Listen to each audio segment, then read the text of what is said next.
The air hung thick with the rich scent of premium red wine, aged cheese, and a mysterious, expensive spice. The delicate clinking of silverware against thin bone china, the hushed murmurs of important conversations, and the smooth jazz drifting from the corner of the room all wove together a symphony of extravagance at the obsidian plate. Crystal chandeliers cascaded like sparkling waterfalls, casting a soft glow on the ebony-paneled walls and abstract art pieces whose value could sustain a small town for years. At table number 7, right by the large window overlooking Market Street, shimmering with the city's nightlights, Ethan Vance was barely aware of his surroundings. The exquisitely plated pan-seared salmon sat untouched before him, emitting just a wisp of steam to warm the air. Ethan, in his 40s, was a living statue of success, neatly combed dark hair, a perfectly tailored bespoke suit, and eyes the color of charcoal that always held a sharp, terrifying coolness. They perpetually gazed into the distance through numbers on virtual screens, or billion-dollar contract clauses, but rarely lingered on anything related to human emotion. Ethan Vance was the CEO of Apex Innovations, a tech empire he'd built from the ground up. He was accustomed to living at the pinnacle where everything was calculated. Every relationship held value, and every emotion was tightly controlled. Solitude was his constant companion in this dazzling yet empty world. And then a strange, out-of-place sound shattered the perfect symphony of luxury. It wasn't the crash of a dropped glass, nor a burst of loud laughter, but a small, fragile whisper, almost imperceptible. Can I eat with you, mister? Ethan, scrolling through an email about a new AI project on his ultra-thin smartphone, froze. He looked up. Standing before his table was a tiny figure, a complete antithesis to everything in the obsidian plate. It was a little girl, barefoot, caked with dry mud like cracked tree bark clinging to her thin, small feet. Her dress, thin and old, was just tattered scraps of fabric clinging to bony shoulders, revealing skin darkened by sun and wind. Her hair was a tangled, matted, root-like mess, unmanageable in stiff clumps. She couldn't have been more than 8 years old, but her face was hollow, her cheekbones prominent, and her eyes. Those eyes held no childish innocence, but rather an exhaustion that cut to the bone, a constant fear and a desperate longing. They were eyes that had seen too much. They shouldn't have had spent too many cold nights under bridges. They were dry as if they'd cried themselves out. Yet a faint, tiny glimmer of hope like a dying ember still shone within them. A smell. Ethan detected a strange scent. The smell of street dust, damp mildew, dried sweat, and something faintly reminiscent of decay. It sharply contrasted with the expensive perfumes of the diners around him. The little girl recoiled, her dirty hands clutching the hem of her dress, ready to flinch if scolded. The question, "Can I eat with you, mister?" was repeated this time, even weaker, almost a dying breath, fading into the clinking from the table opposite. Before Ethan could react, a sharp voice from across the room cut through the deadly silence. "A vagrant got in, call the police." "I already did," another man muttered, raising his phone. "Unbelievable. This is a private restaurant." The obsidian plate was not a place for compassion. It was a temple to wealth where exclusivity was celebrated. Never had a child like her stepped through these doors unless they were part of the early morning cleaning crew. And now she had shattered the illusion of luxury and class with just 3 words. Judging fearful, uncomfortable glances from across the room converged on Lily. They whispered and murmured as if her presence was an unforgivable insult. An elegant woman wrinkled her nose, covering her mouth with a napkin, as if the girl's scent was a contagion. An alarm bell rang in Ethan's head. He knew what he should do: send her away, maintain the order and perfection of this place. That was the rule of his world. But Ethan didn't do it. He slowly stood up, not saying a word. His cold gaze swept over the faces filled with contempt, fear and discomfort around him. Then he turned back to the little girl. Lily was still standing there, her large, tired eyes fixed on him as if he were her last hope, a patience bordering on despair. "What's your name?" Ethan asked, his voice a little warmer than its usual coolness. The little girl blinked, hesitating.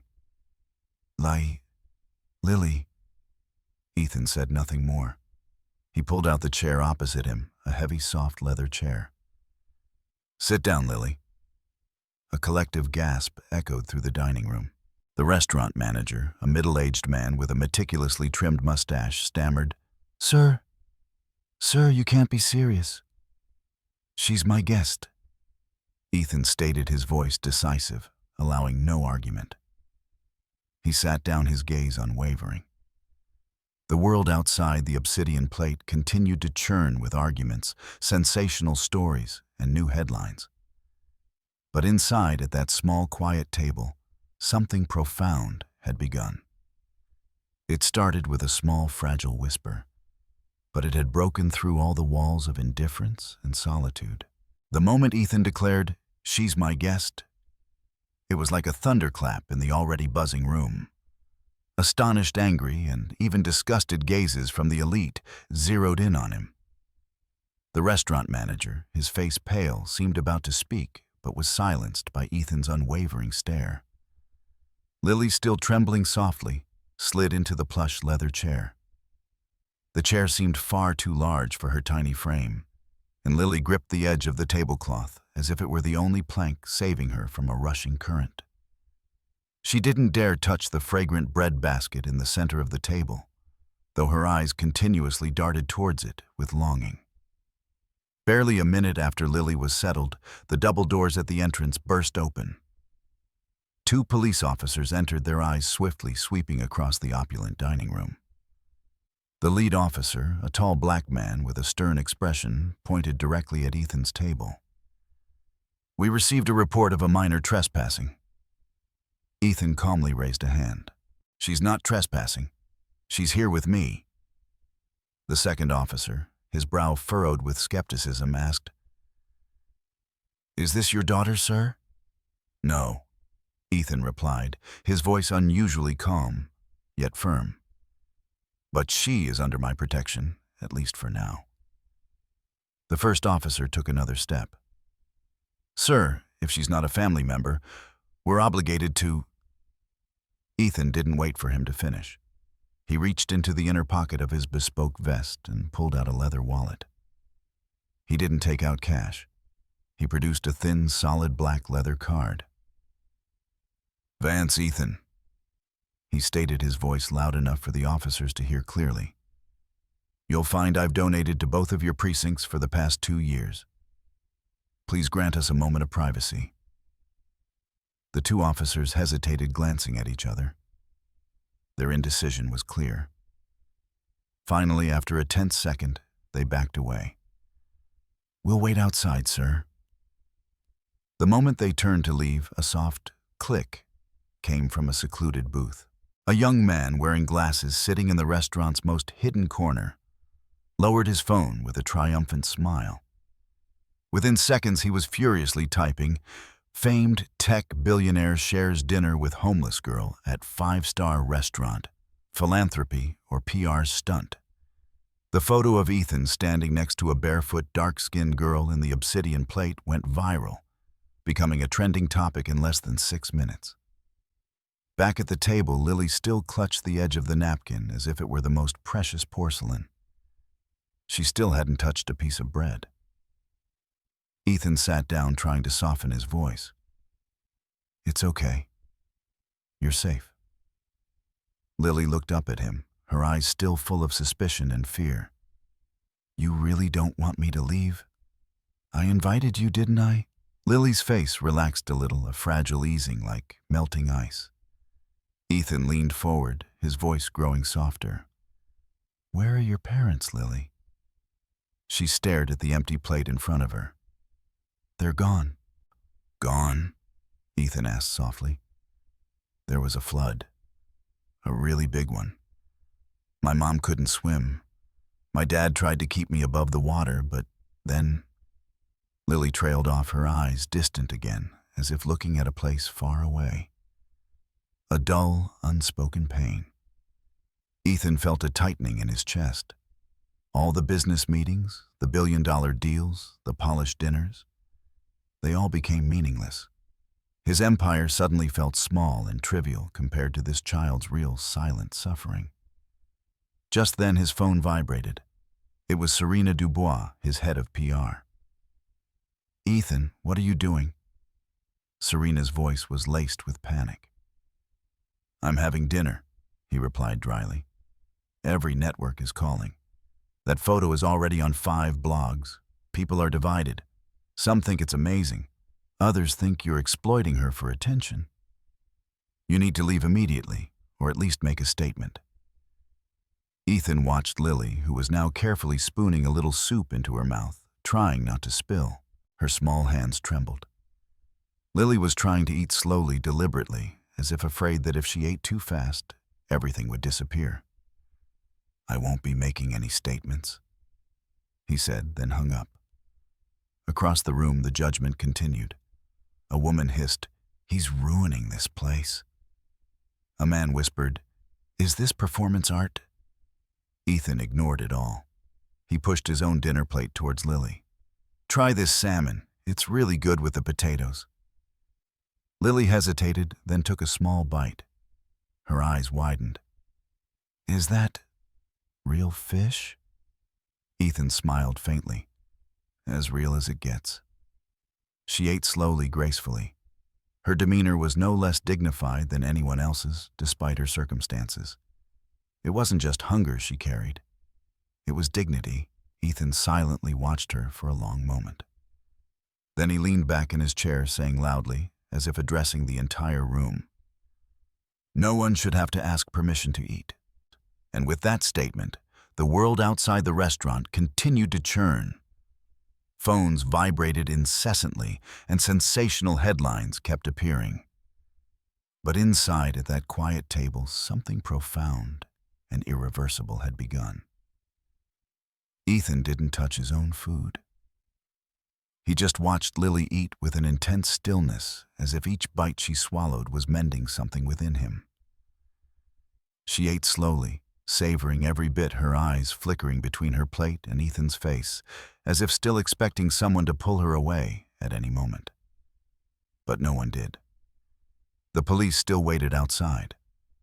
The restaurant manager stood near the kitchen, his lips tightly pressed, unwilling to cause another scene.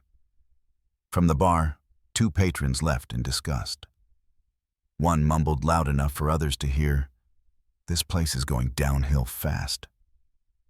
Lily didn't notice. She was too focused on the food and on the warmth, not just of the soup, but of this space. Her small hands clutched the linen napkin as if it were woven from gold. Ethan leaned forward, trying to ease the tightening in his chest. "How long have you been under the bridge?" She paused. "Since July, after the storm." "You were alone all that time?" "For days at a time. I saw other kids, but they didn't stay long. Some adults came and went. I just kept quiet so no one would bother me." Her words held no drama. No victimhood, just facts recounted by a child with no room left for illusions. He asked, "How did you eat?" She shrugged. "Sometimes I'd ask for leftovers. Sometimes I'd find food behind grocery stores. But not meat. I got sick once." Ethan looked down, his jaw tight. He had sat in meetings with world leaders. He had negotiated multi-billion-dollar deals. But none of it prepared him for this, listening to a child describe survival as if it were just another ordinary subject. The waitress returned with a second bowl of soup. Hesitantly, Ethan nodded, signaling for her to place it next to Lily. "Thank you." She set the soup down gently, then whispered, "My grandmother grew up in a refugee camp during the war. She'd probably want me to say, 'Thank you, sir.'" Ethan managed a small smile. "It's not me you should thank." The waitress turned to Lily. "Enjoy your meal, sweetie." Then she glided away. Lily glanced at Ethan. "Can I have more?" "You can have as much as you like." She beamed, a smile so bright it made Ethan catch his breath. Just then, Ethan's phone vibrated again. He ignored it. Then it vibrated 2 more times. He sighed, pulling his phone out of his jacket. Serena Dubois, his head of PR, had texted. "It's National Fox wants a statement. NT is contacting too. Comments are split. This could affect your board votes." Another message followed seconds later. Trending #1, Lily and the Billionaire. "You need to address this." Ethan stared at the screen, then slowly placed the phone face down. "You're famous now," he told Lily, offering a faint smile. She tilted her head. "Is that good or bad?" "Depends on who you ask." Lily picked at a piece of bread, then asked, "Are you in trouble?" "Maybe a little." Lily's face tightened. "Because of me?" "No," Ethan said quickly. "Because of people who think kids like you don't belong in places like this." She blinked. "I didn't mean to break any rules. I just wanted to stop being hungry." Ethan let out a slow breath. "You didn't break any rules. They were broken before you got here." Outside, more camera flashes popped. A second news van parked across the street. The restaurant manager approached, his voice low, trying to maintain professionalism. "Mr. Vance, perhaps we could escort you and the young lady to our private lounge. It would be more discreet." Ethan stood up slowly, pushing his chair back. "No." The manager hesitated. "Sir, there are guests who feel they'll live." Lily stood clutching the napkin in her hand, like a treasure. "Are we leaving?" "No," Ethan said, looking around the room. "We're going to finish dinner right here." He turned to the manager and said, "Bring her dessert, the best one, the chocolate torte." "Sir, the cheesecake." "Yes, sir." As they sat back down, Lily leaned across the table. "You don't have to do all this. I just wanted food." Ethan nodded. "I know, but you're going to get more than that." "Like what?" He paused. "We'll see." She smiled again, then asked, "Why are you being so kind to me?" Ethan leaned back. The question hit him harder than he expected. "Because someone should have been kind to me when I was your age." Lily didn't reply. She just received his words and arranged them in the space between them, like a soft pillow she could lean on. The cheesecake arrived a few minutes later, beautifully presented. Lily gasped. "It's beautiful." "It won't be beautiful when you eat it," Ethan joked. She giggled a soft, breathy sound. The laughter made nearby tables pause. This time, no one said anything. No objections, no whispers, just silence. Ethan took a sip of his now cool wine. His phone vibrated again. He left it on the table. He looked at Lily, then out the window at the flashing lights. The world outside still buzzed like a beehive with opinions, stories, narratives. Let them buzz. He was here at a table that had always felt too big for one person.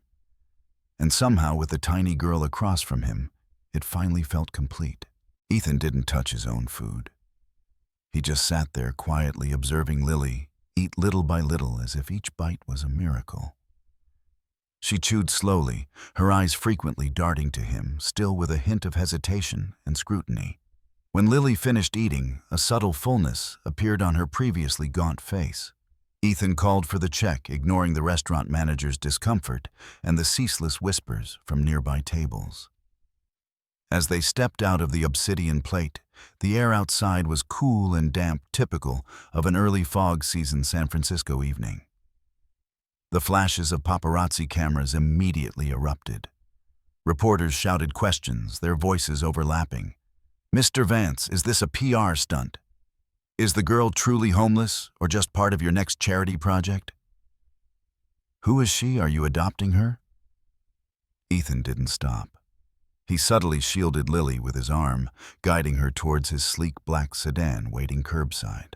His driver, Leo Ramirez, a middle-aged man with a perpetually worried furrow in his brow, quickly got out, opening the back door without needing to be asked. Leo, who had worked for Ethan for over 10 years, understood well enough that unusual situations surrounding his boss often signaled something far more significant than a normal dinner. Lily climbed into the car, her eyes blinking rapidly at the luxurious leather interior, the scent of pine and new car polish. This was a world completely different from anything she had ever known. It's like a spaceship," she whispered, her voice filled with wonder. Ethan offered a faint smile. "It just has heated seats." Lily timidly stroked the soft leather upholstery. "It smells like flowers." Ethan quietly watched her, his heart heavy. "Are you warm enough?" She nodded, still clutching the fabric napkin that had become her treasure. "It's mine, right?" "Of course it is." They drove in silence for a few blocks. Lily pressed her nose against the window, watching the blurred world go by. Then she quietly asked, "Where are we going?" "To my home," Ethan said. Lily stiffened slightly. "I don't have to stay. I can sleep under the bridge again. I know how to be careful." Ethan's chest tightened. "No, you don't have to go back there. I don't want to bother you." "You're not bothering me." Lily stared at him, trying to gauge if he was telling the truth. Ethan met her gaze, his eyes no longer cold, but now containing an oddly warm resolve. He wanted her to believe him. 20 minutes later, they arrived at the entrance to Ethan's building, a high-rise tower overlooking the bay. The doorman, an older man with a stern expression, gave Ethan a slight nod of greeting, though his eyes briefly darted towards Lily with a puzzled look. Ethan didn't miss it. Inside the penthouse, the marble floors emitted a soft glow. Transparent glass walls revealed a city shimmering like silver leaf. Lily stepped in, standing still, her eyes filled with awe. "This is your home?" "One of them," Ethan replied, setting his keys on the table. She tiptoed across the gleaming floor, as if afraid of triggering some invisible alarm. "You can get cleaned up. The guest bathroom is over there. Make yourself at home." Lily disappeared down the hall. Ethan let out a long, heavy sigh. He rubbed his temples, then walked to the bar, pouring himself a glass of scotch. He didn't drink. Instead, he looked out the window, watching the distant lights of the Bay Bridge. He hadn't planned any of this. He had just meant to give her dinner. But now, with the exploding headlines and the increasingly heavy ache in his chest, he knew that everything had permanently changed. His phone vibrated again. This time he picked up. "Serena, I know you're angry," Serena said before he could speak. "But we're in damage control. The photo is now on CNN and the Huffington Post. Hashtags are trending. Some investors are calling your intentions reckless." Ethan stared at the horizon. "Are they?" "Listen, if you're actually helping her, then say so. Just let me draft something. You don't have to lie. Just frame it." "I don't frame a child. I'm trying to protect your reputation." There was a pause. Ethan said softly, "If they care more about optics than an 8-year-old sleeping under a bridge, maybe I'm working with the wrong people." Serena sighed. "I'll tell the board you're unavailable for a statement." "Thanks." He hung up. Lily reappeared wearing one of his oversized t-shirts. Her hair was still damp. She looked smaller, even more fragile in this vast space. "The bathroom is big enough to sleep in," she said, her eyes still full of wonder. Ethan offered a faint smile. "Are you hungry again?" She shook her head. "Just tired." Ethan led Lily to the guest bedroom, a room with plush carpet, a bed with layers of pillows, and a small bookshelf. Lily stood in the doorway, hesitant. "You don't have to stay if you're scared," he said gently. "I'm not scared," she said, then added, "just not used to a door." Ethan left the door ajar slightly. "If you need anything, I'm at the end of the hall." She climbed into the bed as if it might disappear at any moment. From under the covers, she whispered, "Do you always eat alone?" Ethan paused. "Lately, yes." She nodded. "Me too." He stood in the doorway a moment longer. "Good night, Lily." "Good night, Mr. Ethan." Ethan returned to the living room, sinking into the sofa. Outside, the city still buzzed, oblivious to the quiet revolution taking place in his heart. And for the first time in years, he no longer felt alone. Not completely. Ethan woke early, even before the sun broke over San Francisco Bay. For the first few moments, he just lay there, unsure if the previous night's events were real or just a strange dream. The silence in the penthouse was different now, no longer empty but soft, as if the very walls were holding their breath. He gently slipped out of bed, padded barefoot into the kitchen, and started the coffee maker. As the machine softly whirred to life, he glanced down the hallway leading to the guest room. The door was still slightly ajar. Ethan cautiously approached, trying not to make a sound. Inside, Lily was curled up under the covers, only her small face visible. Her chest rose and fell evenly. On the nightstand, she had carefully folded the fabric napkin from the restaurant and placed it next to a glass of water. Ethan smiled faintly, his heart tightening gently, a dull ache he hadn't felt in years. He turned to leave but accidentally bumped a side table. A book tumbled down. Lily startled. She shot up quickly, her eyes wide. "I'm sorry. I didn't mean to." No," Ethan said softly, moving closer. "You're fine. You're safe." Lily blinked, her voice still thick with sleep. "I thought it was a dream." "It wasn't." She rubbed her eyes. "Do you have food here?" Ethan chuckled softly. "Some." Within 15 minutes, Lily was perched on a tall stool at the kitchen island, her small feet dangling in the air. Ethan made scrambled eggs and toast, slicing strawberries into a pristine white ceramic bowl. She ate with quiet gratitude, as if not wanting to break the morning's peace. As she reached for another piece of toast, she looked up at him. "Can I stay a little longer?" Ethan hesitated, but only for a moment. "You can stay as long as you like." Lily smiled, a radiant, unguarded smile. Then suddenly her expression changed. She looked over his shoulder. The muted TV was on, showing a split screen. One side showed the image of Ethan escorting Lily out of the obsidian plate. The other side featured a commentator gesticulating wildly, providing rapid analysis. Ethan picked up the remote and unmuted it, just catching the tail end of a sentence. "Raises questions about motives. Is this a billionaire's act of kindness or a carefully orchestrated media moment? What does it say about our culture when a basic act of kindness sparks such division?" Ethan muted it again. Lily quietly asked, "Am I bad news for you?" "No," he said. "The news is just bad at recognizing what's important." His phone buzzed. He picked it up, intending to ignore it, but then stopped when he saw the name. Dr. Evelyn Reed. Evelyn was an old colleague. Years ago, Ethan had met her while volunteering at a youth outreach center before the IPOs and the flashy national interviews. Evelyn ran the kitchen with tough love and endless patience. He answered. "Evelyn?" Her voice was firm. "I saw the news. I assume you did too. Do you have room for another opinion?" "Always." "You're not crazy, Ethan," she said. "But if you're serious about helping this girl, you can't just feed her. You need to prepare for a storm."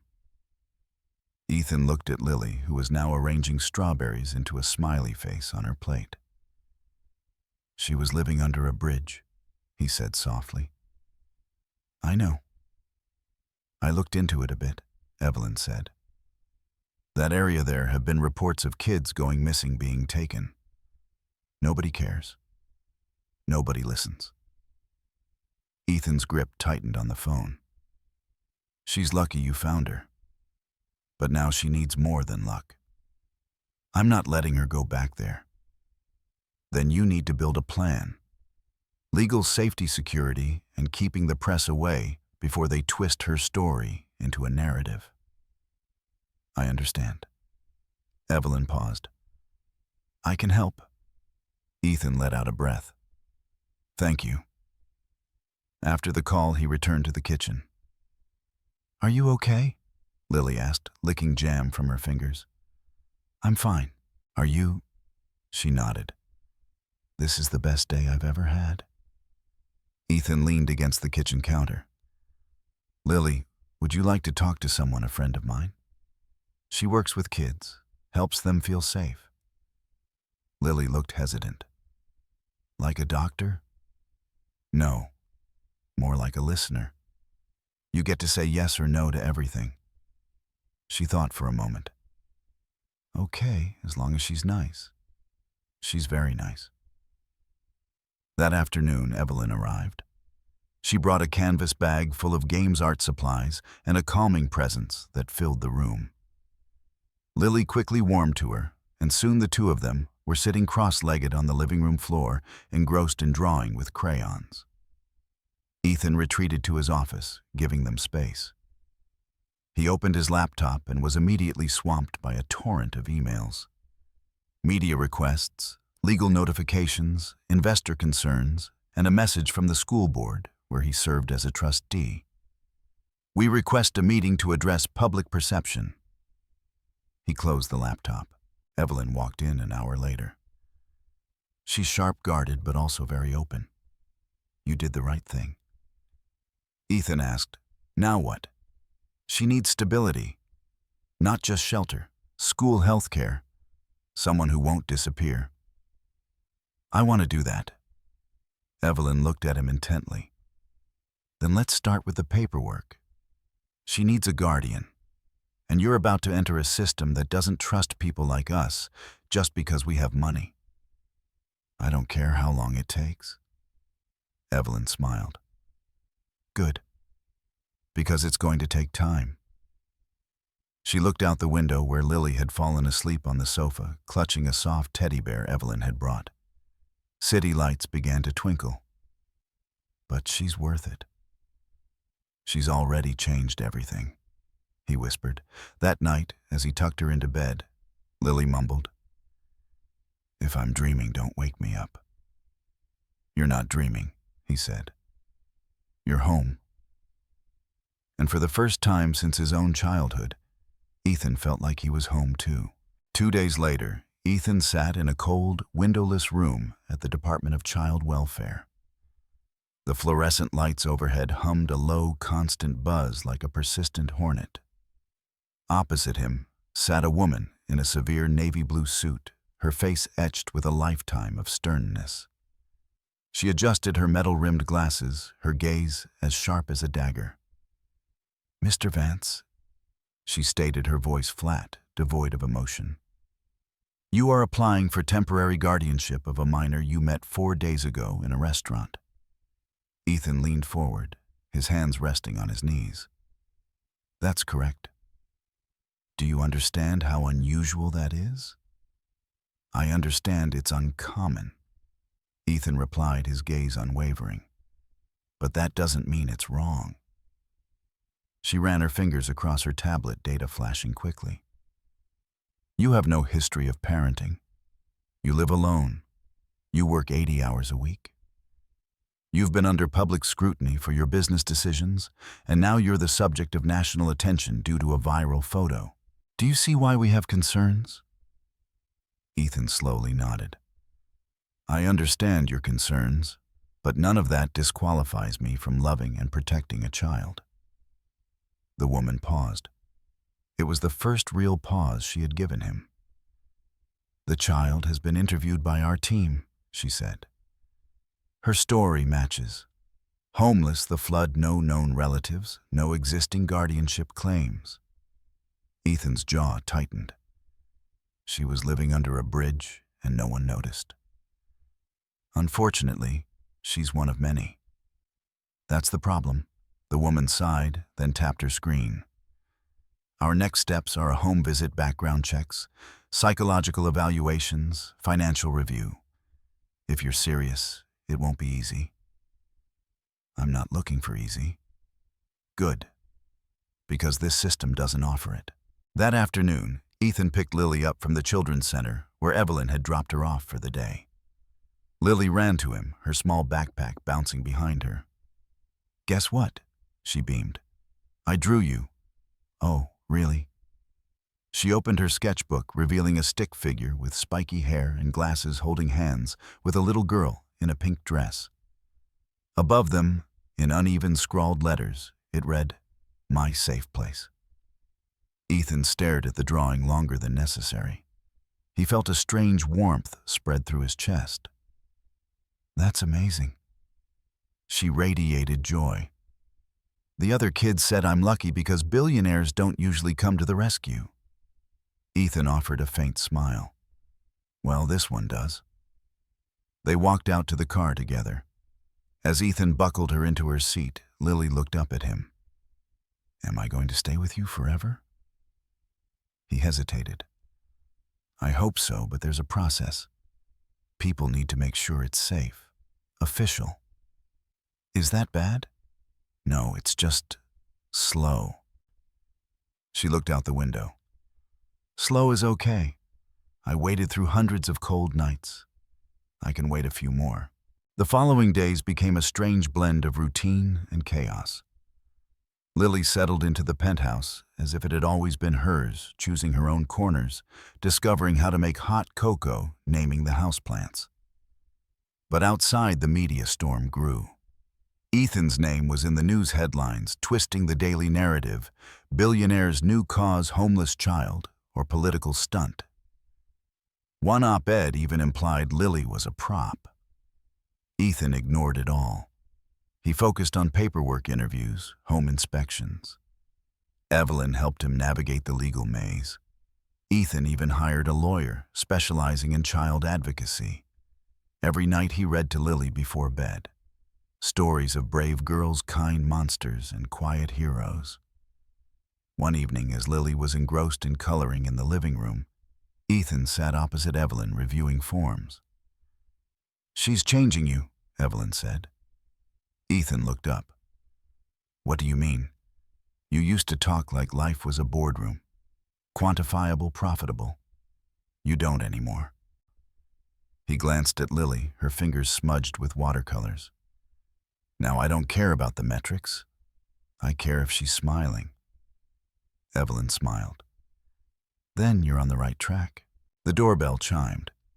Ethan opened it to find a tall man in a gray suit.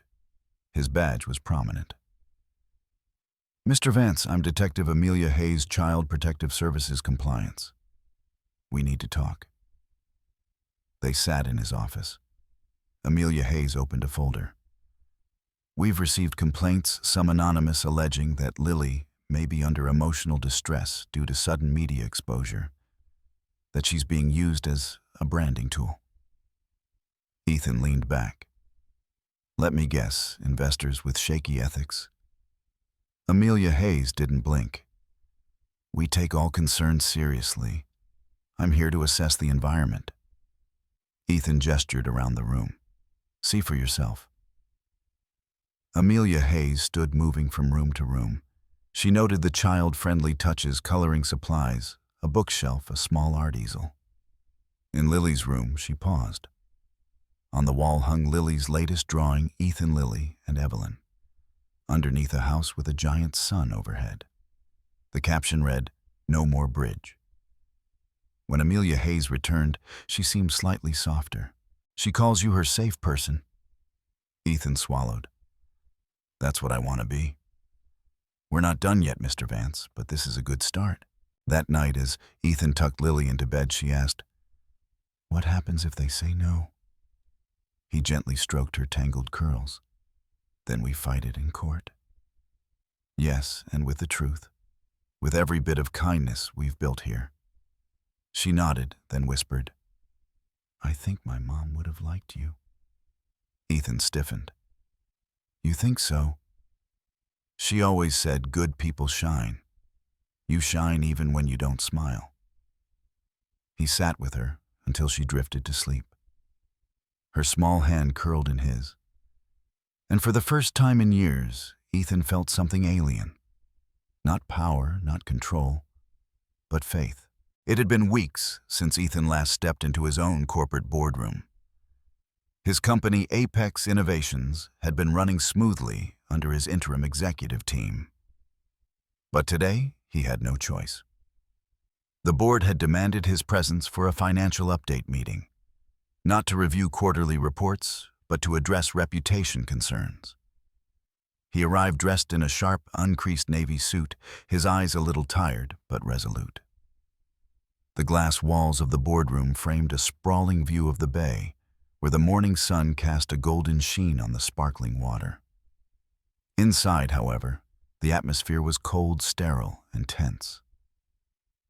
12 board members sat in silence as he entered. A few offered slight nods. Most did not. Eleanor Sterling, the board chair, a formidable woman with sharp-cropped silver hair and piercing eyes, spoke first. "Ethan, thank you for coming." He took his place at the head of the table, gently resting his hands on the polished surface. "Let's cut to the chase." Marcus Thorne, a board member always eager to stir the pot, immediately interjected. "We've received a significant number of investor complaints, media inquiries, and internal memos questioning whether your recent activities align with the core values of this company." "You mean helping a homeless child?" Ethan asked, his voice chillingly calm. "We mean putting the company in a controversial light. The story has taken on a life of its own." "And which narrative would you prefer?" Ethan shot back his eyes, now sharper than ever. "That I ignore a child in need simply because it's safer for the quarterly reports." Eleanor leaned forward. "Ethan, this isn't personal. This is protocol. You are the face of a multi-billion-dollar enterprise. Every action you take reflects on us." Ethan met her gaze. "Then I hope it reflects something good." Marcus Thorne spoke again, his voice carrying a slight challenge. "Some shareholders are calling for your temporary resignation." A beat of silence settled in the room. Ethan took a deep breath. "I founded this company, built it from nothing, and I've spent 2 decades ensuring it stands for more than just profit."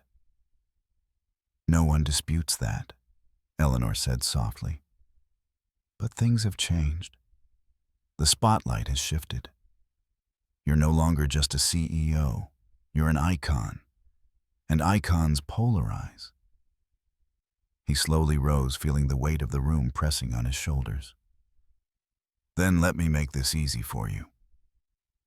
His voice resonated through the quiet space, each word heavy with meaning. "If protecting a child from the cold is polarizing, then perhaps I've built the wrong kind of empire." He turned to leave. Eleanor called after him. "Ethan, this could hurt you." He paused, not turning his head. "What would hurt me more is doing nothing." Later that evening, he picked Lily up from the center. She was on the swings, pushing herself gently, her hair flying in the breeze. When she saw him, she immediately jumped off and ran towards him, her backpack bouncing. "Guess what?" she said, breathless. "We're doing a class project on our heroes. I chose you." Ethan blinked. "Me?" "Yes, Ms. Collins said we could write about anyone who made us feel safe or strong." He smiled. "What did you write?" She pulled a folded, crumpled, much-creased piece of paper from her pocket. In shaky, uneven letters, it read, My hero is Mr. Ethan, because he saw me. Ethan knelt beside her, a lump forming in his throat. You're my hero too, Lily, she giggled. You don't need rescuing, do you? Sometimes we all do. Back at the penthouse, Evelyn was waiting. She had that look, the one Ethan knew well, the one that signaled news. She handed him an envelope. A court date has been set. He opened it. Guardianship hearing. 2 weeks from now. It's going to be tough. They'll dig. They always do. I'll be ready, Ethan said, his voice firm. Evelyn hesitated. There's something else. Ethan frowned. What? A reporter tracked down Lily's old neighborhood. Someone who knew her father is talking. He sat down. No way. Lily said he abandoned her mother before the flood. Evelyn lowered her voice. We don't know yet. It could just be rumors. But the court will consider it. If he's alive, he has paternal rights. Ethan looked towards the hallway. Lily was in her room, softly singing, engrossed in her coloring. She said he left before the flood. Abandon them. That might not legally matter. He was silent for a long moment. Then he said, his voice resolute. I'm not losing her. Evelyn nodded. Then we fight harder. That night, Ethan found Lily asleep on the sofa, her sketchbook beside her. He gently scooped her up, carrying her to bed. As he tucked her in, Lily mumbled, Don't let them take me. His heart broke. I won't, he whispered. I promise. He sat beside her until the sky turned indigo, his mind churning with contingencies, legal briefs, media strategies. But beneath all the noise, a single truth kept rising. This wasn't about reputation anymore. This was about family. It started with a knock at the door just after noon. Evelyn opened it to find herself facing a man in a faded leather jacket and a face creased with sun and weariness. His eyes were wary, but tired. In his hand was a crumpled folder. I'm looking for Ethan Vance, the man said, his voice hoarse and a little hesitant.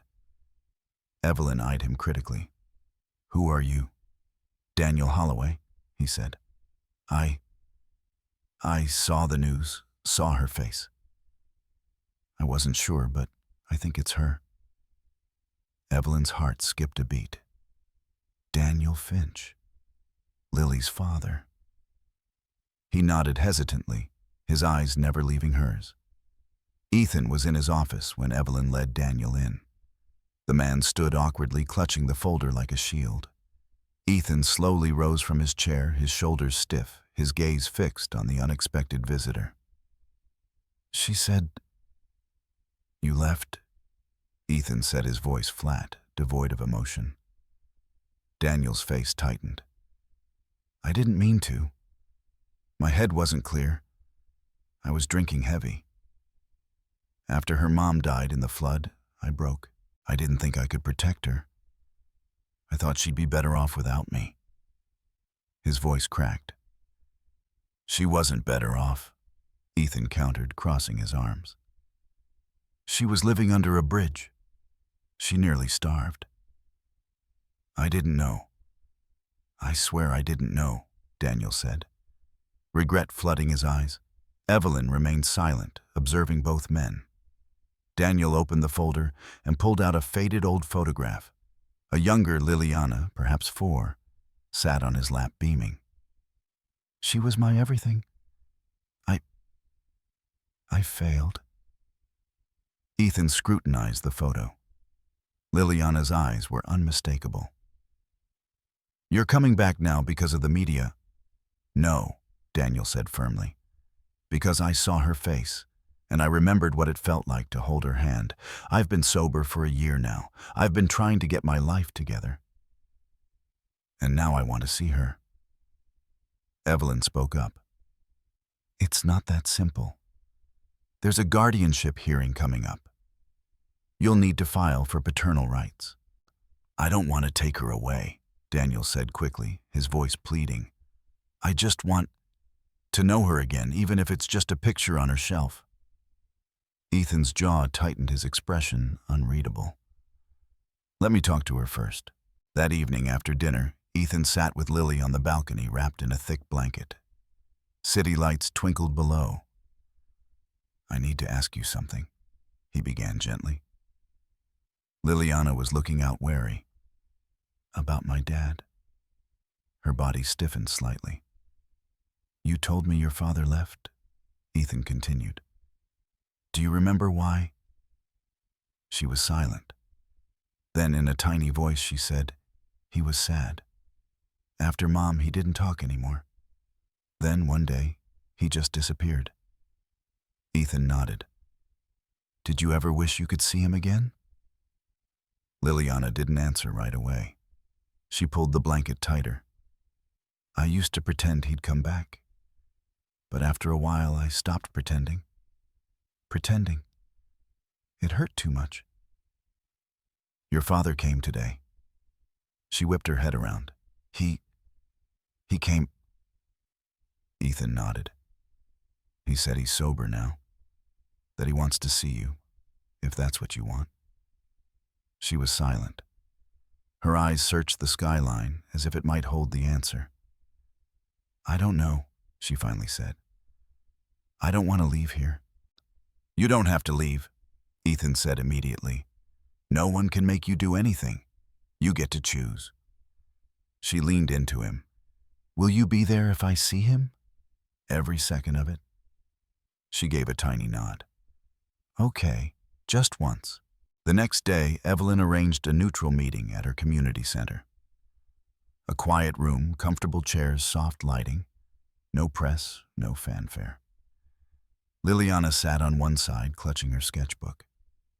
Ethan sat beside her, a hand on her back. Daniel entered quietly. His eyes immediately found her. Hi, my little star. Liliana didn't smile. She didn't run into his arms. She just looked at him like someone trying to recall a dream. You look taller, he said, kneeling down. I guess you would be. She tilted her head. Why did you leave me? Daniel's face crumpled in pain. Because I was broken, and I didn't know how to fix it, and I thought maybe you'd be better off without me. I was wrong. She looked down. It was dark and cold. I was scared every night. Daniel's voice broke. I'm sorry. I'm so sorry, my little girl. I don't remember your smell anymore, she said softly. But I remember Mom's scarf. He nodded, tears streaming. Your mom always smelled like cinnamon. You do too. They sat in silence. The room didn't try to rush them. Finally, Liliana said, You can come back, but only a little bit. I have a new life now. Daniel wiped his tears. A little bit is more than I deserve. Afterward, in the car, Liliana clutched Ethan's hand. Are you mad? She asked. Even if I talk to my dad sometimes. Ethan looked at her. You can talk to anyone you want, but I'll always be here. She smiled, tired but settled. And you still want to be my forever dad? He squeezed her hand, more than ever. As the city lights blurred past them, Ethan knew the road ahead wouldn't be easy. There would be courtrooms, lawyers' questions, and perhaps more shadows from the past. But in that moment, with Liliana's small fingers curled in his, he felt ready for it all. Because love, real love, wasn't about perfection. It was about presence. And he wasn't going anywhere. The courthouse smelled of old paper and disinfectant. Pale morning sunlight filtered through the tall windows, casting long shadows on the polished stone floor. Ethan Vance sat beside Liliana in the waiting area, dressed in a charcoal gray suit, his jaw tight. Liliana wore a simple blue dress with a soft sweater, her fingers tightly clutching the sketchbook she had carried since those early days. It held not just innocent drawings, but was a shield, a silent journal of her tumultuous journey. Evelyn Reed stood nearby, a binder in her hand, occasionally glancing towards the hallway where the courtroom door loomed. "Judge Clara Jensen is firm but fair," she said softly, her voice steady. "She doesn't care about headlines. She cares about a child's stability." Ethan nodded, his eyes never leaving Liliana. "She's ready. She's stronger than she knows." A bailiff called out, "Vance and Holloway Family Court, Room 3C." Liliana looked up, her eyes filled with apprehension. "Do I have to talk?" Ethan knelt beside her. "Only if you want to, but I'll be there the whole time." She gave a tiny, resolute nod. Inside the courtroom, the air was still heavy with anticipation. Judge Clara Jensen, an older woman with sharp eyes and a slightly tired but empathetic face, sat behind the bench with stacks of case files. To her right, a court clerk typed busily. To her left, a guardian ad litem detective, Amelia Hayes, sat with a thick folder in her lap, keenly observing everyone in the room. Daniel Finch sat opposite Ethan, his hands clasped his shoulders, slightly slumped. His lawyer, a thin man in his late 50s, whispered something in Daniel's ear. Daniel nodded faintly, but kept his gaze fixed on Liliana. The hearing began. Judge Jensen's voice was even. "We are here to consider the petition for temporary legal guardianship filed by Mr. Ethan Vance on behalf of the minor child, Liliana Finch. Also present is Mr. Daniel Finch, the biological father of the child who is seeking recognition of paternal rights." She looked up, her gaze unwavering. "This is not a trial. This is a hearing to determine what best serves the welfare of the child." The entire room held its breath. Ethan's lawyer began by presenting a detailed timeline: Liliana's rescue, her physical and psychological evaluations, Ethan's suitability as a guardian, and the efforts he had made to create a stable home. Numerous letters of recommendation were submitted, including some from charities Ethan had quietly supported for years, showing another side of the man. Evelyn Reed testified briefly, her voice unwavering. "She wasn't just sheltered," Evelyn said, her eyes meeting the judge's. "She was given dignity, a place to thrive, not just survive. Ethan Vance gave her a chance to be a child for the first time in years." Then came Amelia Hayes, the court-appointed guardian. "I have visited Mr. Vance's home twice," she said, her voice clear and precise.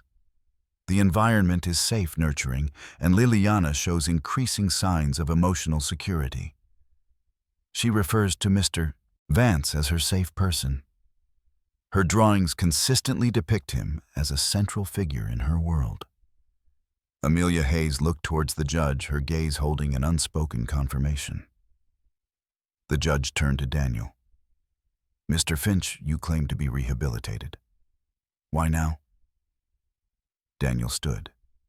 His voice trembled but held determination. "Because I failed her once, and I swore I wouldn't fail again.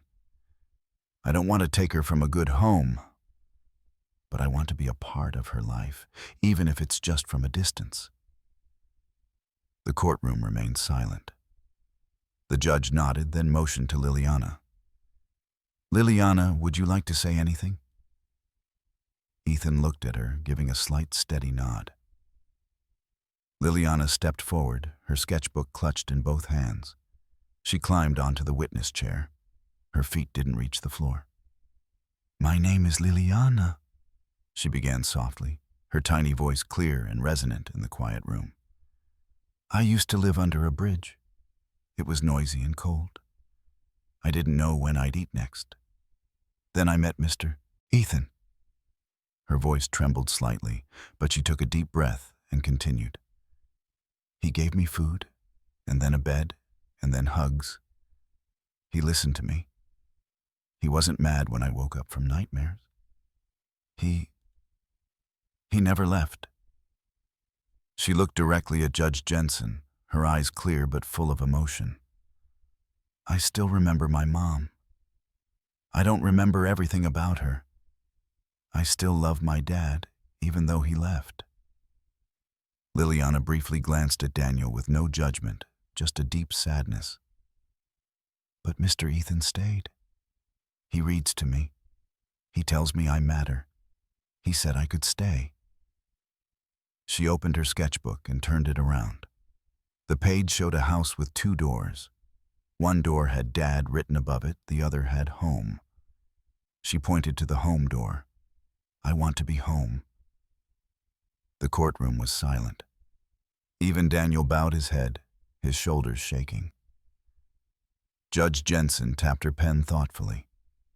Then she looked at both men. Mr. Holloway, Mr. Vance. I believe you both have Liliana's best interests at heart, but guardianship is not about potential. It's about presence. She turned to Liliana.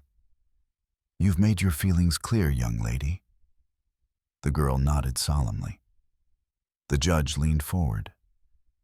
Effective immediately, the court grants full temporary guardianship of Liliana Finch to Mr. Ethan Vance. Mr. Holloway, you are granted supervised visitation under conditions to be determined later. Daniel blinked hard, giving a slow nod. Thank you, Your Honor. Liliana offered a faint smile. The gavel came down. Afterward, outside the courthouse, Liliana tightly clutched Ethan's hand. Is this forever? This is the beginning of forever. He said, his voice deep and full of promise. Reporters shouted questions as they stepped into the sunlight. Ethan didn't answer. He simply bent down, scooped Liliana into his arms, and carried her past the camera lenses, not as an icon, but as a father. For the first time, she didn't hide her face, and he didn't look back. In the days following the hearing, the outside world continued to buzz with new news. Other scandals shifting headlines and fluctuating stock prices. But inside Ethan Vance's penthouse, the atmosphere had changed. It had softened, warmed like a space that was finally being truly lived in. Liliana's laughter now echoed through the halls, her sketchbooks piled high on the shelves, and her stuffed giraffe rested proudly by the sofa pillow. Ethan had even installed a chalkboard wall in the hallway so she could draw whenever inspiration struck. On a particularly gray morning, Ethan stood by the kitchen counter sipping his coffee, while Liliana meticulously wrote something at the dining table. "What are you doing over there?"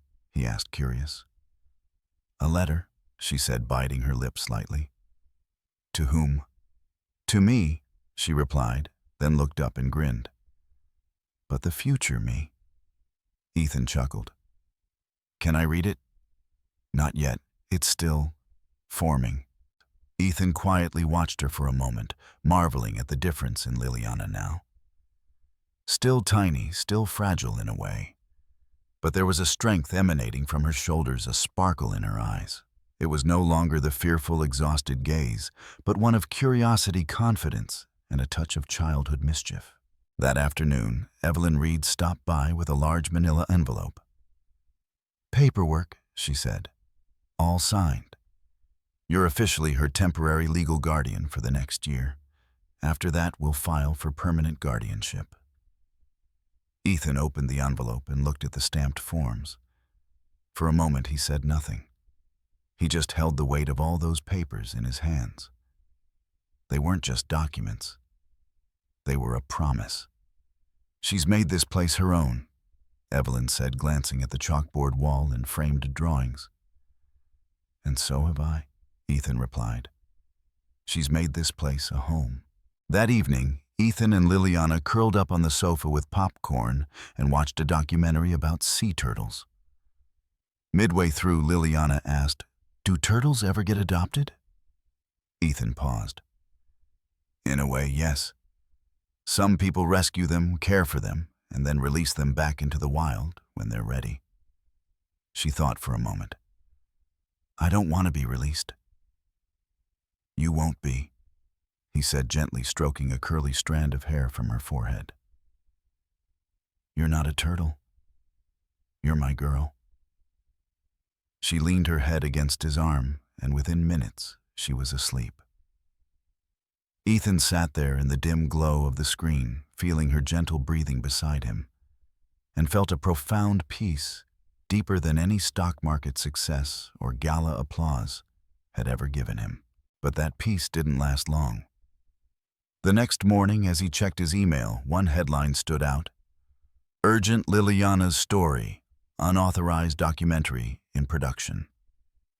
He clicked.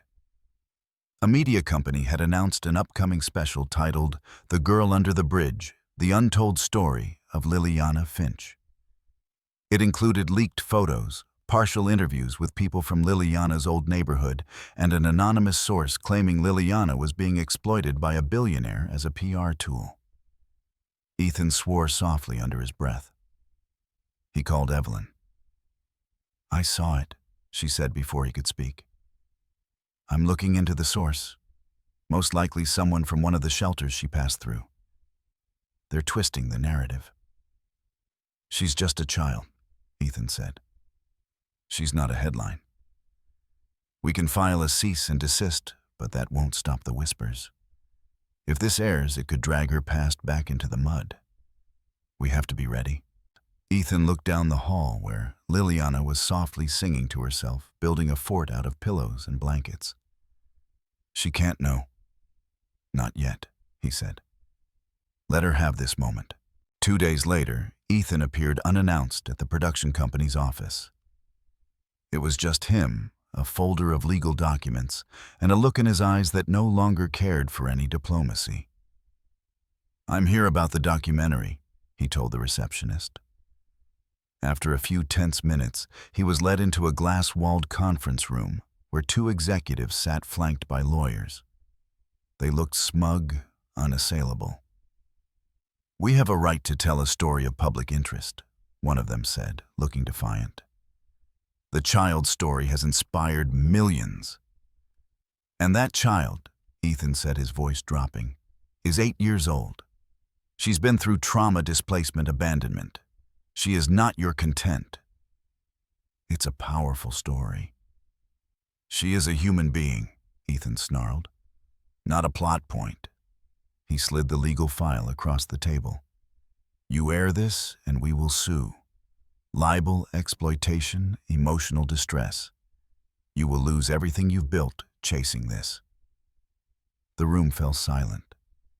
Then one of the lawyers spoke. "We'll review." Ethan stood up. "You have 24 hours. He walked out without waiting for a reply. That evening back home, Liliana ran to him with a new drawing. "This one's us on the moon," she said proudly. "Because I think even if the whole world breaks, we'll still find each other." He took the paper, a lump in his throat. "You're right," he said. "Did something bad happen?" she asked suddenly, her eyes narrowing in that way only children can when they sense more than is spoken. "No," he said, kneeling to her level. "But someone tried to tell your story without asking you. I stopped them." Her face fell slightly. "Why would they do that?" "Because people don't always see other people. They see headlines. They see ways to get attention. But your story belongs to you." She looked at him for a moment. "Can I write my own story someday? You're already doing it." She nodded and leaned into him. And Ethan realized in that moment with crystal clarity that protecting Liliana wasn't about shielding her from the world. It was about helping her own, her voice, her past, her future, and ensuring no one ever tried to write over her again.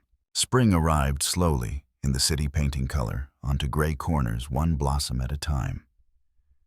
Ethan noticed it most in how Liliana seemed to bloom as well. She laughed more freely, slept soundly through the night, and asked deeper questions at breakfast.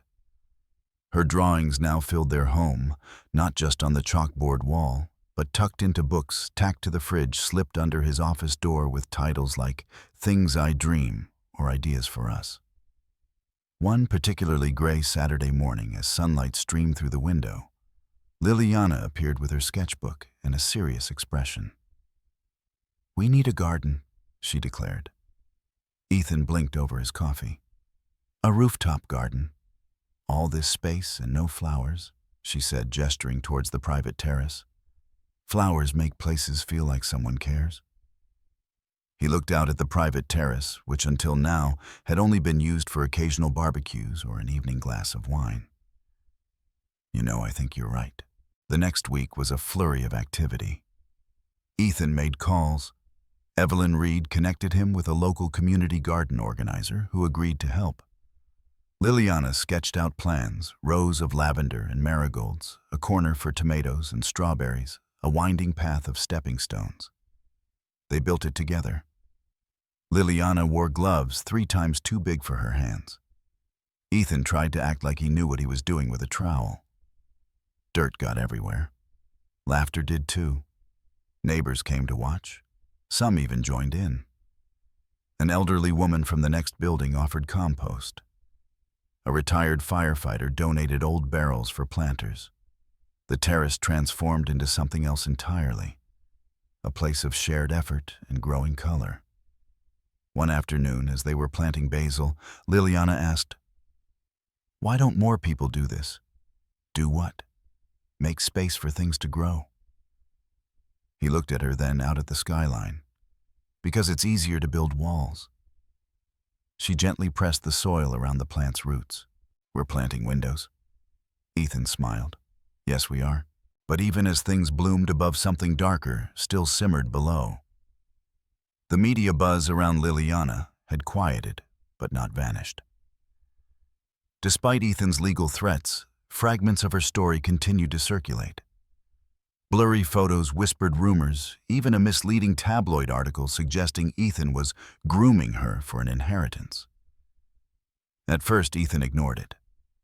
But then it reached Liliana. She was scrolling on a tablet one evening, researching bee pollination for the garden. She froze, her face changing. Ethan was quickly at her side. "What's wrong?" She turned the screen to him. The article's headline read, "Liliana Finch from Bridge to Billionaire." Below it was a blurry photo of them on the terrace, smiling and holding shovels. "They're saying I'm using you?" she asked, her voice small. Ethan's stomach clenched. That article is garbage. Written by people who don't understand what love looks like. But other kids at school might see it. What if they believe it? He knelt beside her.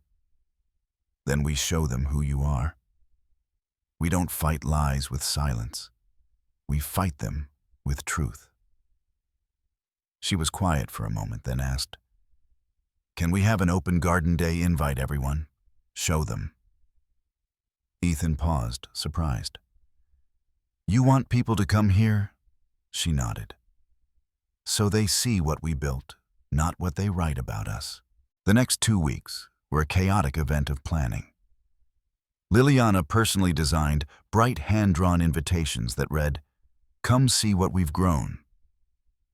Evelyn helped reach out to local schools and community groups. Ethan arranged security, media protocols, and permits. When the day arrived, the rooftop garden buzzed with color and noise. Neighbors mingled with strangers. Children ran between tomato beds. A local musician played acoustic tunes. Liliana led tours with a clipboard in hand, explaining which herbs needed shade, which flowers the butterflies loved. Ethan stood back, watching her, amazed. A woman approached him, middle-aged, sharp eyes. "I'm a teacher," she said. "Read all about you. Didn't believe a word of it."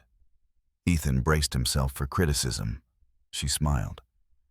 "But I came here, and I saw this. And now I believe in her."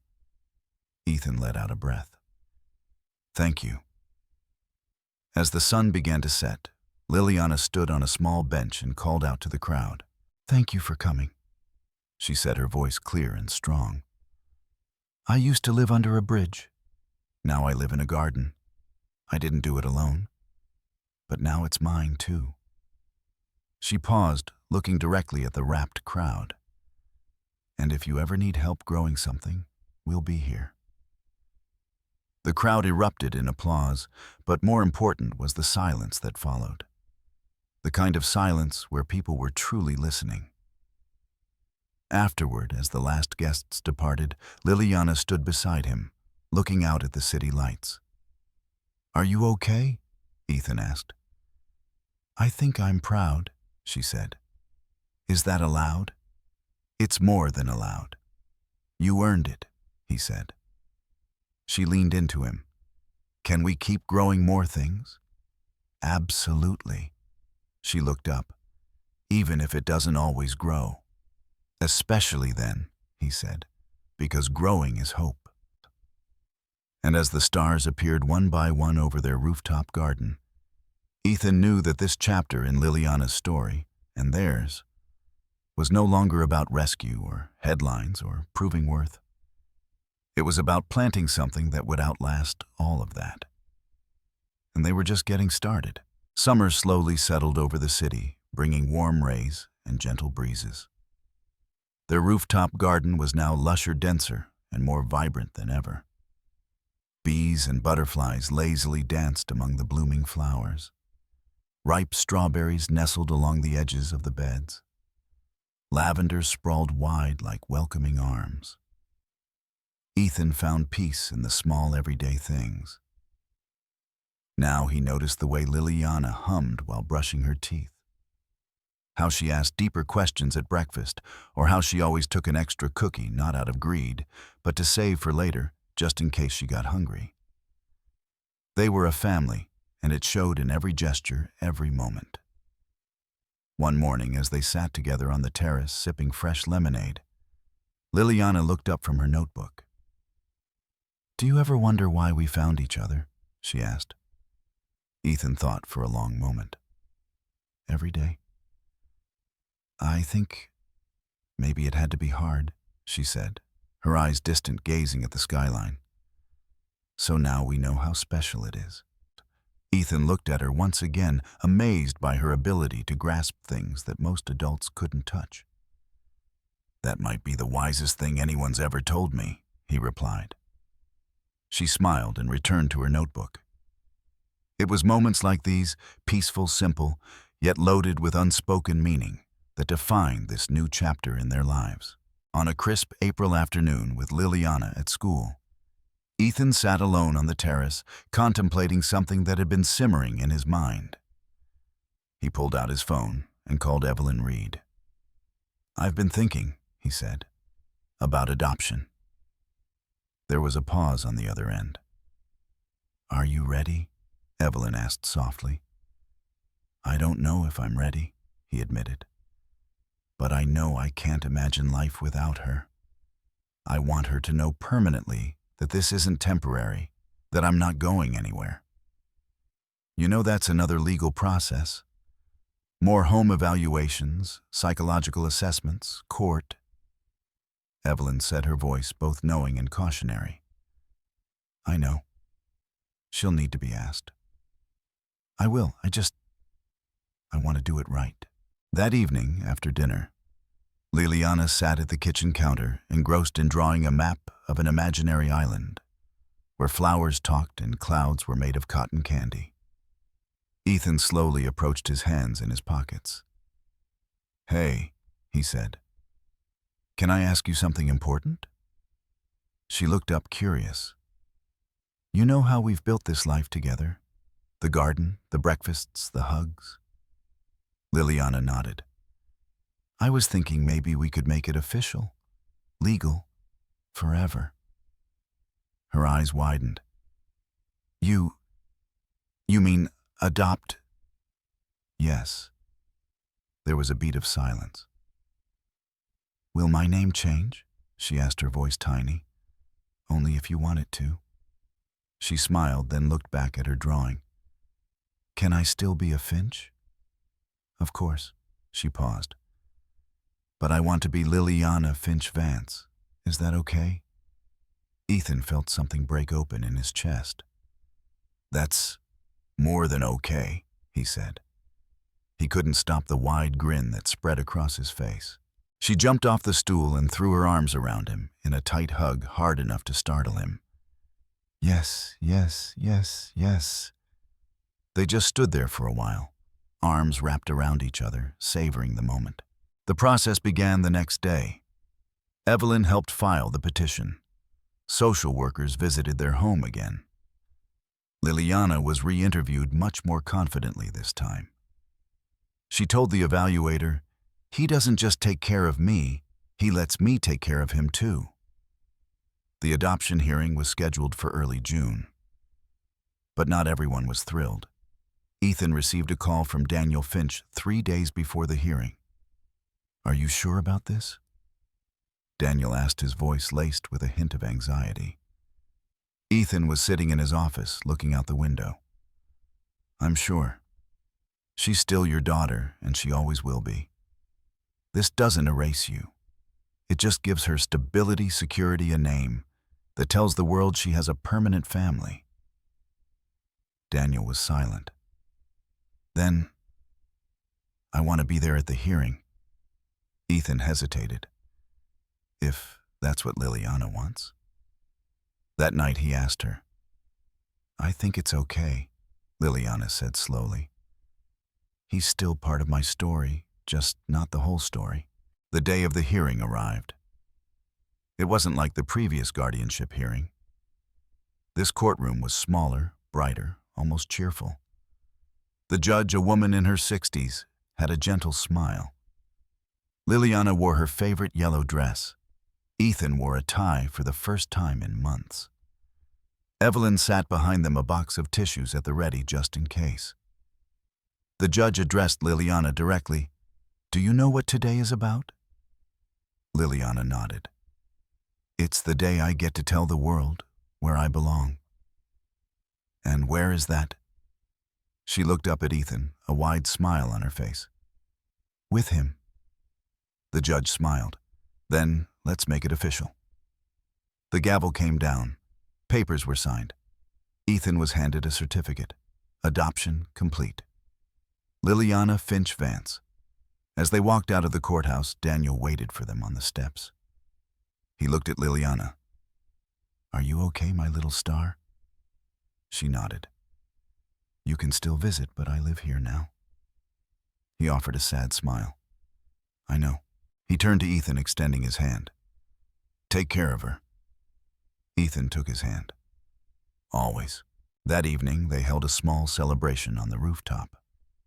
Just a few close neighbors, Evelyn, and a sunflower-shaped cake.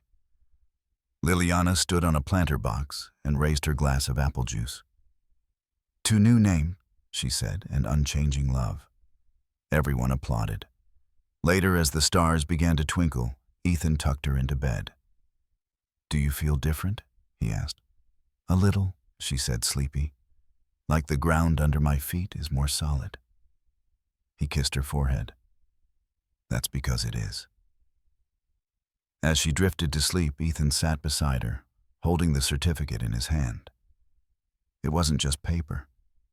It was a promise, and he intended to keep it for the rest of his life. Summer draped a gentle blanket over the city. The garden was now lusher, denser, and more vibrant than ever. Bees and butterflies danced lazily among the blossoming flowers. Ripe red strawberries nestled along the edges of the beds. Lavender sprawled wide like welcoming arms. Ethan found peace in the small things, the everyday. Now he listened to the way Liliana hummed while brushing her teeth, how she asked deeper questions at breakfast, or how she always took a second cookie, not out of greed, but to save for later, just in case she got hungry. They were a family, and it showed in every gesture, every moment. One morning, as they sat together on the terrace sipping fresh lemonade, Liliana looked up from her notebook. "Do you ever wonder why we found each other?" she asked. Ethan thought for a long moment, gazing into the distance. "Every day. I think maybe it had to be hard at first," she said, her eyes distant, scanning the horizon. "So now we know how special it is." Ethan looked at her once again, amazed by her ability to grasp things that most adults couldn't reach. "That might be the wisest thing anyone's ever told me," he replied. She smiled and returned to her notebook. It was moments like these, peaceful, simple, yet loaded with unspoken meaning, that defined this new chapter in their lives. But not everything remained peaceful. In mid-July, Ethan received a call from the head of a non-profit organization who had read Liliana's story. They were launching a new initiative, Bridges to Roots, aimed at building transitional homes for homeless children, especially those aging out of foster care. They asked if Ethan would consider being a founding donor and even the public face of the campaign. He hesitated. "I'm not interested in using her story for press," he stated firmly. "We're not asking for a show," the woman on the other end said. "We're asking for a symbol, something genuine." Ethan thought of Liliana's garden of her voice that once whispered, "Don't let them take me," and now declared, "This is where I belong." "I'll talk to her," he said. That evening, as the sun began to set, Ethan sat beside Liliana on the sofa and explained the idea. "They want to build places for kids like you," he said. "Before we met." She tilted her head. "You mean a place that feels like a garden, even if it's just walls?" "Exactly." She thought about it. "Can we visit one first before you say yes?" "Of course." 2 weeks later, they visited a shelter in the southern part of the city. It was clean, financially strapped, but run by people who genuinely cared. Liliana sat with a group of younger children, telling them stories about the garden, showing them pictures. One little girl asked, "Is that your dad?" Liliana looked at Ethan and smiled. "He's my forever dad." The decision became easy after that. Ethan made the initial seed donation. He appeared in a short video simply talking not as a billionaire, but as a father who had seen what stability could do for a soul. Liliana's drawing of their blooming rooftop garden became the logo for the campaign. In 3 months, they raised over $4 million. But the most powerful moment came during the ribbon-cutting ceremony for the first facility. Liliana stood before a crowd of donors, reporters, and families, clutching her speech tightly. "I used to think I was just lucky." She began, her voice clear and strong, like a raindrop that landed in the right puddle. "But then I realized I grew because someone made space for me. They didn't just give me shelter, they gave me roots, and I think every child deserves a place to stop running." She paused, her gaze sweeping over the attentive faces. "So we built a place like that. And this is just the beginning." The applause was thunderous, but more important was the silence that followed. The kind of silence that meant people were listening. Truly listening. Afterward, as Ethan helped Liliana down from the podium, she looked up at him. "Did I sound too grown up?" "No," he said. "You sounded like someone who knows exactly who she is." That evening back home, she pulled out the letter she had once written to her future self. "Can I read it to you now?" she asked. He nodded. She carefully unfolded the letter and began to read. "Dear future me, you used to be scared, but now you're not. You have a garden and someone who stayed. Don't forget the dark that was there, but don't let it stop you from walking in the sun." Her voice trembled slightly on the last line. "You're not broken. You're blooming." Ethan wiped his eyes. "That's beautiful." She leaned into him. "I think I'm ready to write another letter to someone else. Another child who thinks they'll never be found." He kissed the top of her head. "Help them find their way."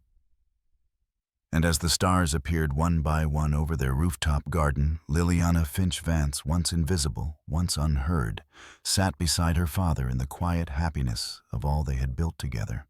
Not by chance, but by love, by roots, and by the promise that no one would ever be forgotten again. Summer draped a gentle blanket over the city. The rooftop garden was now lusher, denser, and more vibrant than ever. Bees and butterflies danced lazily among the blossoming flowers. Ripe red strawberries nestled along the edges of the beds. Lavender sprawled wide like welcoming arms. Ethan found peace in the small things, the everyday. Now he listened to the way Liliana hummed while brushing her teeth. How she asked deeper questions at breakfast, or how she always took a second cookie, not out of greed, but to save for later, just in case she got hungry. They were a family, and it showed in every gesture, every moment. One morning, as they sat together on the terrace sipping fresh lemonade, Liliana looked up from her notebook. "Do you ever wonder why we found each other?" she asked. Ethan thought for a long moment, gazing into the distance. "Every day. I think maybe it had to be hard at first," she said, her eyes distant, scanning the horizon. "So now we know how special it is." Ethan looked at her once again, amazed by her ability to grasp things that most adults couldn't reach. "That might be the wisest thing anyone's ever told me," he replied. She smiled and returned to her notebook. It was moments like these, peaceful, simple, yet loaded with unspoken meaning, that defined this new chapter in their lives. But that peace didn't last long. Though Ethan had successfully stopped the unauthorized documentary about Liliana, fragments of the old story still lingered in the lesser-known corners of the internet. Blurry photos, clipped interviews, whispered rumors persisted like simmering scars. Ethan had ignored them for a while, considering it the price of unwanted fame. He believed that as long as Liliana didn't know, everything was fine. However, on a quiet June evening, that peace was shattered. Liliana was on her tablet researching ladybugs for the rooftop garden when she suddenly froze. Her face shifted from concentration to a blank expression, then to a painful tightening. Ethan, who had been reading in a nearby armchair, felt the shift. He put his book down and quickly walked over. "What's wrong, Lily?" he asked, his voice gentle. She slowly turned the tablet screen towards him. A large, bold headline seemed to stab at Ethan's eyes. "Liliana Finch from Bridge to Billionaire, a staged inheritance ploy." Below it was a blurry photo of them on the terrace, laughing and holding shovels. A picture secretly taken during their previous open garden day. The article not only rehashed old rumors, but added details, implying that Ethan was grooming Liliana, that she was merely a tool to clean up his image, a pathetic prop in a rich man's charity play. They're saying I'm using you," Liliana asked, her voice so small it was almost inaudible. Her eyes welled up, the light in them flickering out, replaced by the familiar fear and hurt Ethan had seen when they first met. Ethan's stomach clenched. He felt a surge of anger, a cold fire burning in his chest. "That article is garbage," he said, his voice firm, but trying not to let his rage frighten Liliana. "Written by people who don't understand what love looks like. People who only see the world through the lens of money and manipulation." "But other kids at school might see it," Liliana whispered, tears starting to roll down her cheeks. "What if they believe it? What if they think I'm bad?" Ethan knelt beside her, reaching out to cup her small face. "Then we show them who you are," he said, his eyes looking deep into hers, full of conviction. "We don't fight lies with silence, Lily. We fight them with the truth. With who you are, how you've grown, and how real our love is." Liliana was silent for a moment, tears still falling, but her gaze beginning to regain its focus. Then she asked, an idea sparking in her wet eyes. So can we have another open garden day invite, everyone? Show them." Ethan paused, surprised by her resilience and intuition. "You want everyone to come here?" She nodded, determination clear on her small face. "So they see what we built, not what they write about us." The idea wasn't just a rebuttal. It was an act of affirmation, a powerful statement of their truth. The next 2 weeks were a chaotic whirl of planning. Liliana personally designed bright, hand-drawn invitations that read, "Come see what we've grown."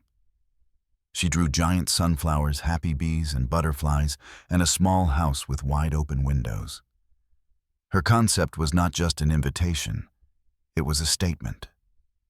Evelyn Reed, with her extensive experience in community event organizing, helped connect Ethan with local schools and community groups. She made sure the invitations reached people who genuinely cared, not just those who were curious. Ethan, with all his experience orchestrating grand product launches, now found himself discreetly arranging security, handling media protocols, and securing permits for an event centered around a small garden and a little girl. He even hired a team of professional photographers, not for press, but to capture genuine, unmanipulated moments. When the day arrived, the San Francisco sky was clear and cloudless. Their rooftop garden buzzed with color and sound. Neighbors mingled with strangers. Children ran back and forth between the tomato beds, playing with ladybugs. A local street musician played gentle acoustic tunes, creating a warm, friendly atmosphere. The scent of damp earth and fresh flowers mingled with the aroma of freshly baked cookies. Liliana, wearing a cheerful green cotton dress and a wide-brimmed straw hat, led tours with a clipboard in hand. She was anything but shy. Her voice was clear and confident as she explained which herbs needed shade, which flowers the butterflies loved, and how they had transformed an empty terrace into a verdant oasis.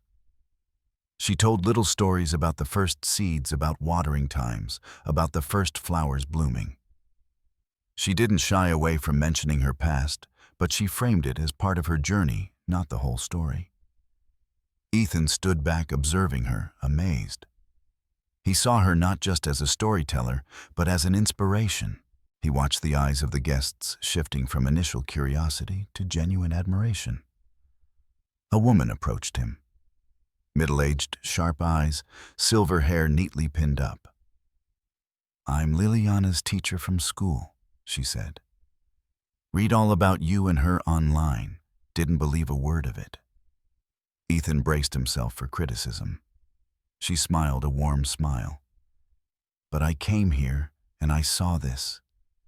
And now I believe in her. I see the truth in her eyes." Ethan let out a breath, an invisible weight lifting. "Thank you." A young journalist from a local paper who had previously written a rather negative article approached Ethan. "Mr. Vance," he said, his voice hesitant. I was wrong. I looked at everything through the wrong lens. This girl, she's real." Ethan just nodded, saying nothing. He didn't need an apology. He needed understanding. As the sun began to set, Liliana stood on a small bench in the middle of the garden and called out to the crowd. The laughter and chatter quieted. "Thank you all for coming," she said, her voice clear and strong, echoing across the terrace. "I used to live under a bridge. It was very cold, and I was very scared." She paused, taking a deep breath. "Now I live in a garden. I didn't do it alone. Mr. Ethan helped me plant the seeds, but I helped him too. We built it together." She looked directly at the attentive crowd, her gaze unwavering. "And if you ever need help growing something, we'll be here. Because everyone deserves a place to grow." The crowd erupted in thunderous applause. But more important was the silence that followed. The kind of silence that meant people were truly listening, truly feeling. Afterward, as the last guests departed, Liliana stood beside him, looking out at the city lights twinkling below. "Are you okay?" Ethan asked gently, stroking her hair. "I think I'm proud," she said, her voice tiny but steady. "Is that allowed?" "It's more than allowed. You earned it," he said, squeezing her shoulder gently. She looked up. "Can we keep growing more things?" "Absolutely." Even if it doesn't always grow. Especially then, he said, because growing is hope, and hope never dies. And as the stars appeared one by one over their rooftop garden, Ethan knew that this chapter in Liliana's story, and theirs, was no longer about rescue or headlines or proving worth. It was about planting something that would outlast all of that. And they were just getting started. Summer settled gently over the city. The garden was now lusher, denser, and more vibrant than ever. Bees and butterflies danced lazily among the blossoming flowers. Ripe red strawberries nestled along the edges of the beds. Lavender sprawled wide like open arms welcoming them. Ethan found peace in the small, everyday things. Now he listened to the way Liliana hummed while brushing her teeth, how she asked deeper questions at breakfast, or how she always took a second cookie not out of greed, but to save for later, just in case she got hungry. They were a family, and it showed in every gesture, every moment. One morning, as they sat together on the terrace sipping fresh lemonade, Liliana looked up from her notebook. "Do you ever wonder why we found each other?" she asked. Ethan thought for a long moment, gazing into the distance. "Every day. I think maybe it had to be hard at first," she said, her eyes distant, scanning the horizon. "So now we know how special it is." Ethan looked at her once again, amazed by her ability to grasp things that most adults couldn't reach. "That might be the wisest thing anyone's ever told me," he replied. She smiled and returned to her notebook. It was moments like these, peaceful, simple, yet loaded with unspoken meaning, that defined this new chapter in their lives. But that peace didn't last long. On a crisp April afternoon with Liliana at school, Ethan sat alone on the terrace, contemplating something that had been simmering in his mind. He pulled out his phone and called Evelyn Reed. "I've been thinking," he said, "about permanent adoption." There was a pause on the other end. "Are you ready?" Evelyn asked softly. "I don't know if I'm ready," he admitted, his voice holding both confusion and resolve. "But I know I can't imagine life without her. I want her to know permanently that this isn't temporary, that I'm not going anywhere. You know, that's another legal process. More family evaluations, psychological assessments, court." Evelyn said, her voice both knowing and cautionary. "I know. She'll need to be asked. I will. I want to do it right." That evening, after dinner, Liliana sat at the kitchen counter, engrossed in drawing a map of an imaginary island, where flowers talked and clouds were made of cotton candy. Ethan slowly approached his hands in his pockets. "Hey," he said, "can I ask you something important?" She looked up, her clear eyes full of curiosity. "You know how we've built this life together? The garden, the breakfasts, the hugs." Liliana nodded, her face radiant. "I was thinking maybe we could make it official, legal, forever." Her eyes widened, a spark igniting within them. You mean adopt, yes." There was a beat of silence full of anticipation. "Will my name change?" she asked, her voice tiny, as if afraid to shatter the moment. "Only if you want it to." She smiled, then looked back at her drawing, as if searching for answers in the imaginary lines. "Can I still be a Finch?" "Of course." She paused, thinking deeply. "But I want to be Liliana Finch Vance. Is that okay?" Ethan felt something break open in his chest, a sense of relief and happiness he had never known. "That's more than okay," he said, his voice a little hoarse with emotion. He couldn't stop the wide grin that spread across his face. She jumped off the stool and threw her arms around him in a tight hug hard enough to startle him. "Yes, yes, yes, yes." Her joyful cry echoed through the room, filling every empty corner that had once existed. They just stood there for a while, arms wrapped around each other, breathing in every moment, feeling the warmth and completeness of a family finally solidified. The permanent adoption process began the next day. Evelyn helped file the petition, patiently guiding Ethan through each complex step. Social workers visited their home again this time, with a different gaze, warmer and more trusting. Liliana was re-interviewed this time, answering with incredible confidence. She told the evaluator, "He doesn't just take care of me, he lets me take care of him too. I even help him make breakfast." The adoption hearing was scheduled for early June, a momentous day Ethan had been anticipating. However, not everyone was thrilled. Ethan received a call from Daniel Finch 3 days before the hearing. His voice carried a touch of anxiety, a hint of his old vulnerability. "Are you sure about this?" Daniel asked. Ethan was sitting in his office looking out the window where the sunlight bathed the rooftop garden. "I'm sure. She's still your daughter, and she always will be. This doesn't erase you from her life. It just gives her stability, security, a name that tells the world she has a permanent family beyond doubt." Daniel was silent. Then he let out a long sigh. "Then, I want to be at the hearing." Ethan hesitated. "If that's what Liliana wants." That night he asked her. Liliana thought for a moment, her eyes thoughtful. "I think it's okay," she said slowly. "He's still part of my story, just not the whole story." The day of the hearing arrived. It wasn't like the previous guardianship hearing. This courtroom was smaller, brighter, almost cheerful. The judge, a woman in her 60s with silver hair and a gentle smile, looked much warmer than the stern faces in the previous court.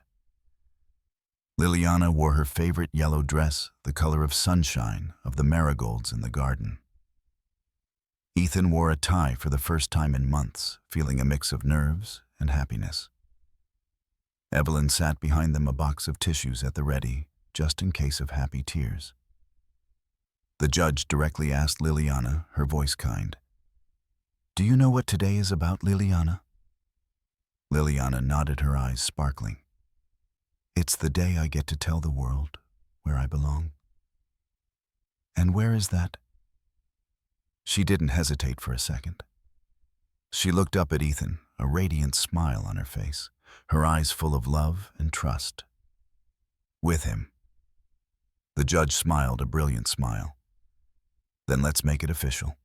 The gavel came down on the desk, echoing clearly in the small room. Papers were signed. Ethan was handed a solemn certificate. Adoption complete. Liliana Finch Vance. As they walked out of the building, Daniel Finch waited for them on the steps. His gaze on Liliana was complex, pride, regret, and love all mixed. "Are you okay, my little star?" She nodded. "You can still visit, but I live here now." He offered a sad smile, accepting the truth. "I know." He turned to Ethan, extending his hand much rougher and more calloused than Ethan's. "Take care of her." Ethan took his hand, squeezing it firmly. "Always." It wasn't just a promise. It was a commitment etched deep into his heart. That evening, they held a small celebration on the rooftop. Just a few close neighbors, Evelyn, and a giant sunflower-shaped birthday cake. Liliana stood on a planter box, looking confident, and raised her glass of apple juice. "2 new names," she said, her clear voice echoing in the night air, "and unchanging love." Everyone applauded. Laughter filled the air. Later, as the stars began to twinkle in the sky, Ethan tucked her into bed. "Do you feel different?" he asked, gently stroking her hair. "A little," she said, sleepy. "Like the ground under my feet is more solid." He kissed her forehead, a kiss of love and protection. "That's because it is." As she drifted to sleep, Ethan sat beside her, holding the adoption certificate in his hand. It wasn't just paper. It was a promise, a silent vow sealed with love, and he intended to keep it for the rest of his life.